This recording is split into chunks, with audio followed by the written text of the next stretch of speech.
నాన్న దగ్గరే ఉంది. అమ్మకు కూడా మాయమాటలు చెప్పి సొంతం చేసుకుంటాడు. అమ్మ నాకు దూరం అవుతుందని భయంగా ఉంది స్వామి. మీ అమ్మ నీకు దూరం అవ్వలేదు, మీ నాన్న దగ్గరే ఉంది. అమ్మ అక్కడే ఉంటే అను వెళ్తుంది, మీ తాతగారు వెళ్తారు, నువ్వు కూడా వెళ్తావు, అందరూ కలిసి ఉంటారు. కానీ అతనంటే నాకు ఇష్టం లేదు కదా స్వామి. ఎదురుపడిన ప్రతిసారి నాకు అతనితో గొడవ జరిగింది. అతని మాట అంటే నాకు పడదు, నా మాట అంటే అతనికి పడదు. నేనంటే అతనికి ఇష్టం లేదు, అతనంటే నాకు ఇష్టం లేదు. నేనెలా వెళ్ళగలను?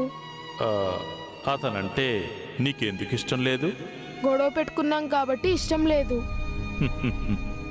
అంతకు ముందంటే మీ నాన్న నీకు తెలియదు కాబట్టి, అతనికి వాళ్ళ కొడుకు అని తెలియదు కాబట్టి గొడవ జరిగింది.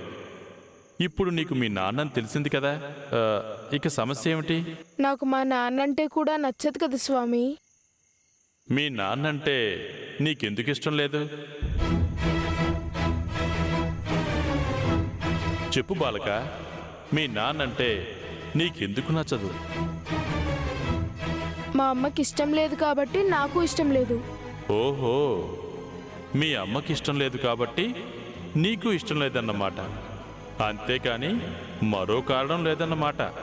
మీ అమ్మకి ఇష్టమైతే నీకు ఇష్టమే కదా. చూడు బాలక, భార్యాభర్తల మధ్యలో అనేకం ఉంటాయి. సంతోషం, బాధ, గొడవలు చాలా ఉంటాయి. కానీ పిల్లలు ప్రేమను పెంచుకోవాలి, కానీ పగని పెంచుకోకూడదు. అమ్మ మీద, నాన్న మీద సమానంగా ప్రేమను పెంచుకోవాలి తప్ప ద్వేషం కాదు. తల్లిదండ్రులు దైవంతో సమానం.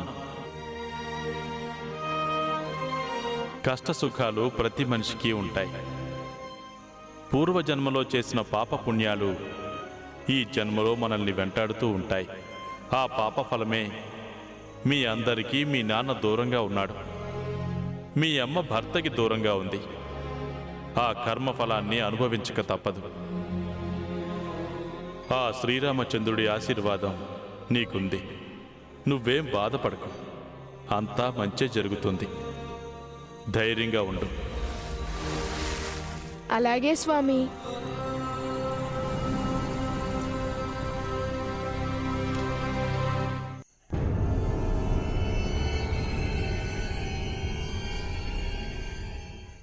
స్వామి, ఏమిటి బాలక? నన్ను నా చెల్లెలు మోసం చేసిన, తాతగారు మోసం చేసిన, ఈరోజే నాకు తెలిసిన తండ్రి మోసం చేసిన, అన్నిటికీ మించి నేను ప్రాణంగా ప్రేమించే మా అమ్మ మోసం చేసిన, నువ్వు మోసం చేయవని నమ్ముతున్నాను. దేవుడు మోసం చేయడని నాకు తెలుసు. నువ్వు కూడా నన్ను మోసం చేస్తే ఎప్పటికీ నీకింక దండం పెట్టను, నిన్ను తలుచుకోను, నీకు పూజ చేయను.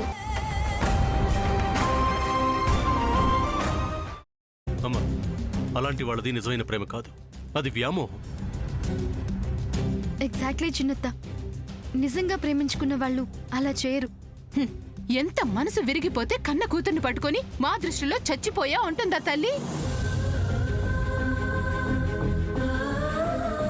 అది సరే అమ్మా, తన కూతురుతో తన మాట అనేటప్పుడు ఆమె మాటల్లో వ్యథ, కళ్ళల్లో బాధ గమనించావమ్మా? పెద్దబాబుకు బర్త్డే విషెస్ చెప్పు కూడా వెళ్ళాం కదా. ఊరికే ఎలా కాలిపోతుంది? మంట పెడితేనో పడితేనో తగలబడుతుంది.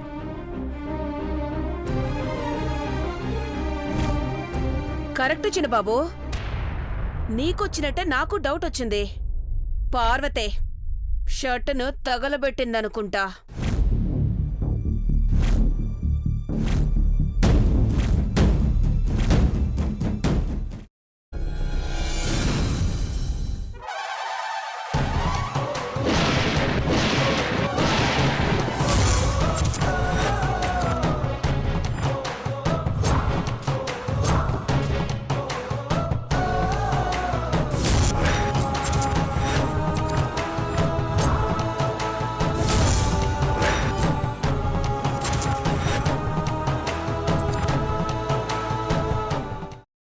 కున్న తర్వాత పొట్టు తీసేసి చాప్ చేసి పక్కన పెట్టుకోవాలి.